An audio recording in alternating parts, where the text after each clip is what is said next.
আজকে দেখাবো ছাদ বাগানে তোমরা কিভাবে গ্রিন গার্লিক বা রসুন পাতা করবে। তো প্রথমেই মাটিটা রেডি করে নিয়েছি আর রসুনগুলোকে ছাড়িয়ে নিতে হবে।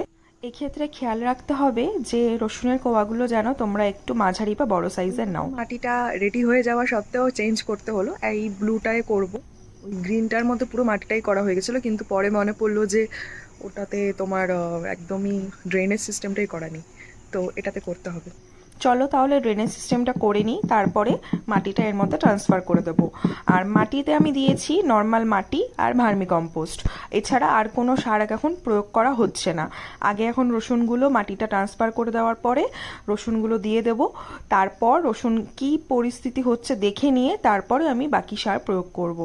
আর এক্ষেত্রে 10-12টা রসুন আমি দিয়েছি, যেহেতু ছোট জায়গায় করছি তাই জন্য বেশি দিনই। আর এর ওপরে একটা হালকা মাটির প্রলেপ দিয়ে দিতে হবে, তারপরে খানিকটা জল। আর কালকে এমন জায়গায় আজকে রাখতে হবে যেন কালকে মানে ভালো সানলাইটটা পায়, আর খুব ময়েস্ট রাখতে হবে কিন্তু মাটিটা।